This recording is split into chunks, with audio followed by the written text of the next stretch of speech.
Le franc CFA, héritage de la période coloniale française, est au cœur de débats passionnés depuis des décennies. Cette monnaie, utilisée par 14 pays d'Afrique centrale et de l'Ouest, est arrimée à l'euro et garantit une certaine stabilité monétaire. Cependant, elle est souvent perçue comme un symbole de dépendance économique et de manque de souveraineté. La question de savoir si les pays africains francophones doivent abandonner le franc CFA pour créer leur propre monnaie est complexe. Elle soulève des questions économiques, politiques et historiques cruciales. D'une part, les partisans du maintien du franc CFA soulignent ses avantages en termes de stabilité monétaire et de lutte contre l'inflation. Ils insistent également sur les risques liés à la création de nouvelles monnaies, notamment en termes de volatilité et de perte de confiance des investisseurs. D'autre part, les détracteurs du franc CFA dénoncent un système qui maintient les pays africains dans une dépendance économique vis-à-vis de la France.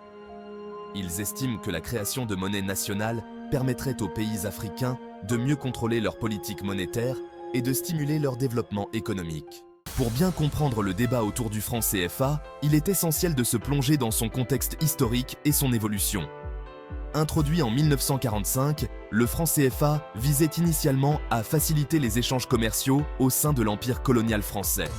Au fil du temps, son rôle et son importance ont évolué, notamment après la période de décolonisation dans les années 1960. La monnaie a été rattachée à l'euro en 1999, renforçant ainsi ses liens avec la politique monétaire européenne. Le franc CFA est géré par deux banques centrales régionales, la Banque centrale des États de l'Afrique de l'Ouest, BCEAO, et la Banque des États de l'Afrique centrale, BEAC. Ces institutions jouent un rôle crucial dans la politique monétaire des pays membres, garantissant la stabilité et la fiabilité de la monnaie. Cependant, la structure de gouvernance de ces banques a souvent été critiquée pour son manque de transparence et son influence excessive de la part de la France. Comprendre le contexte historique du franc CFA permet d'avoir une vision plus nuancée de ses avantages et de ses inconvénients. Cela met également en lumière les raisons pour lesquelles le débat sur son avenir est si profondément ancré dans les histoires politiques et économiques des pays concernés. Cette perspective historique est essentielle pour examiner les avantages et les inconvénients spécifiques du maintien du franc CFA. Explorons maintenant les différents points forts du franc CFA. Si le franc CFA a une histoire longue et complexe, il est également entouré de nombreuses controverses qui ont suscité des débats passionnés en Afrique et au-delà. L'un des points de discorde les plus importants est la perception du franc CFA comme un vestige colonial. Ces détracteurs affirment que cette monnaie continue de symboliser une dépendance économique envers la France, limitant la souveraineté monétaire des pays membres. Le taux de change fixe avec l'euro, bien qu'il apporte une certaine stabilité, signifie également que les pays membres ne peuvent pas dévaluer leur monnaie pour répondre aux crises économiques ou aux pressions concurrentielles. Ce manque de flexibilité en matière de politique monétaire est considéré comme un inconvénient majeur, empêchant les pays d'adapter leurs stratégies économiques à leurs besoins spécifiques. De plus, la structure de gouvernance du franc CFA a été critiquée pour son manque de transparence et l'influence disproportionnée exercée par la France. Les deux banques centrales régionales, la BCEAO et la BEAC, bien que cruciales pour le maintien de la stabilité monétaire, sont souvent perçues comme des extensions de la politique monétaire française, plutôt que comme des institutions indépendantes au service des nations africaines. Ces controverses mettent en évidence l'interaction complexe entre les héritages historiques et les défis économiques modernes.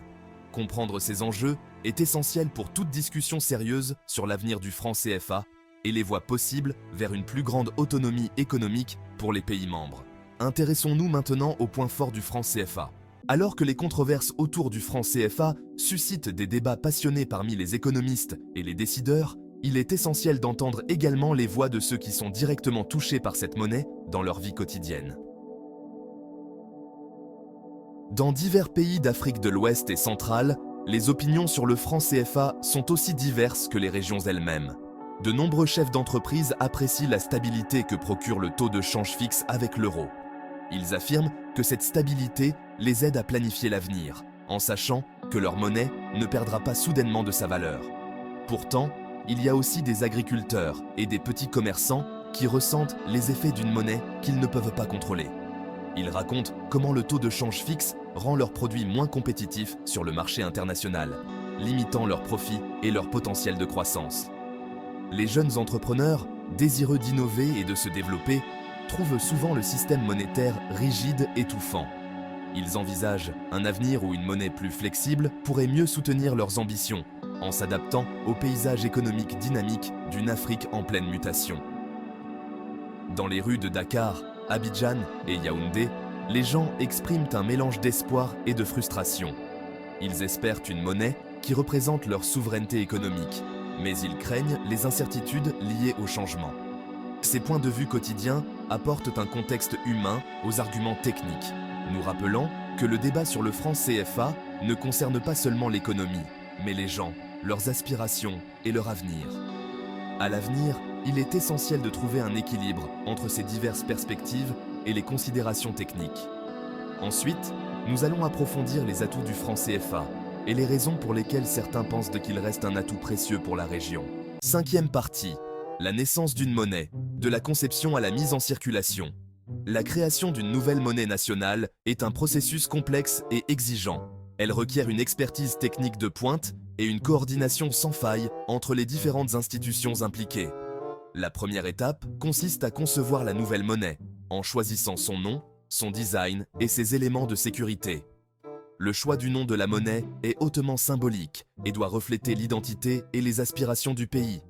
Le design, quant à lui, doit être à la fois esthétique et fonctionnel, intégrant des caractéristiques de sécurité sophistiquées pour prévenir la contrefaçon. Une fois le design finalisé, la nouvelle monnaie est imprimée et frappée. Cette étape cruciale est généralement confiée à des entreprises spécialisées, possédant une expertise reconnue en matière de sécurité et de qualité. L'introduction de la nouvelle monnaie est une opération délicate qui nécessite une planification minutieuse. Elle implique le remplacement progressif des anciens billets par les nouveaux, tout en assurant une alimentation suffisante en liquidité dans tout le pays. Sixième partie, jeter les bases, créer une banque centrale indépendante. La création d'une banque centrale indépendante et crédible est cruciale pour le succès de la transition monétaire. La banque centrale sera responsable d'assurer la stabilité de la nouvelle monnaie, de gérer les réserves de change et de superviser le système bancaire. L'indépendance de la banque centrale vis-à-vis du pouvoir politique est essentielle pour garantir sa crédibilité et sa capacité à prendre des décisions de politique monétaire rationnelles et objectives. L'établissement d'une banque centrale indépendante nécessite la création d'un cadre juridique et institutionnel solide. Il est important de définir clairement le mandat de la Banque centrale, ses objectifs, ses instruments de politique monétaire et ses mécanismes de gouvernance. La nomination des membres du conseil d'administration de la Banque centrale doit également répondre à des critères de compétence, d'intégrité et d'indépendance. Septième partie. Gérer la transition monétaire. Un défi majeur. La transition monétaire est une opération complexe qui comporte des risques et des défis importants. Une mauvaise gestion de la transition peut entraîner une instabilité économique, une perte de confiance dans la nouvelle monnaie et un ralentissement de la croissance. L'un des principaux défis est la maîtrise de l'inflation. L'introduction d'une nouvelle monnaie peut entraîner une hausse des prix si l'offre de biens et de services ne suit pas la demande. Il est donc crucial de mettre en place des mesures pour contenir l'inflation, telles que la maîtrise des dépenses publiques, la promotion de la concurrence et la lutte contre les pratiques spéculatives. Un autre défi majeur consiste à gérer les taux de change. La valeur de la nouvelle monnaie par rapport aux autres monnaies sera déterminée par les forces du marché. Il est important de mettre en place un système de taux de change flexible et transparent, capable de s'adapter aux fluctuations du marché et de garantir la stabilité des échanges commerciaux. Huitième partie, suivi et ajustement. Les clés d'une transition réussie. La transition monétaire ne s'arrête pas à l'introduction de la nouvelle monnaie. Il est crucial de mettre en place un système de suivi et d'évaluation pour mesurer l'impact de la nouvelle monnaie sur l'économie et ajuster les politiques si nécessaire. La Banque centrale devra suivre de près les principaux indicateurs économiques tels que l'inflation, les taux d'intérêt, les taux de change et la croissance économique. Elle devra également être capable d'ajuster ses politiques monétaires en fonction de l'évolution de la conjoncture économique. La communication est également essentielle pour rassurer les marchés et les citoyens quant à la solidité de la nouvelle monnaie et à la capacité des autorités à gérer la transition avec succès. Neuvième partie, vers un avenir économique incertain. Défis et opportunités. La sortie du franc CFA représente à la fois des défis et des opportunités pour les pays africains francophones. La création d'une nouvelle monnaie nationale est un symbole fort de souveraineté et d'indépendance économique, mais elle comporte également des risques importants. Le succès de la transition monétaire dépendra de la capacité des pays africains à mettre en place des institutions solides et indépendantes, à gérer efficacement les aspects techniques de la transition et à s'adapter aux fluctuations des marchés. La coopération internationale sera également essentielle pour accompagner les pays africains dans cette transition délicate. La France, en tant que partenaire historique, a un rôle crucial à jouer dans ce processus, en apportant un soutien technique et financier et en promouvant un dialogue constructif entre les différentes parties prenantes. L'avenir économique des pays africains francophones est incertain, mais la sortie du franc CFA, si elle est menée avec prudence et détermination, pourrait ouvrir la voie à une plus grande intégration régionale, à une croissance économique plus inclusive et à un développement durable. Si vous avez trouvé cette vidéo utile, n'oubliez pas de vous abonner à notre chaîne YouTube pour plus de contenu sur les défis et opportunités économiques en Afrique.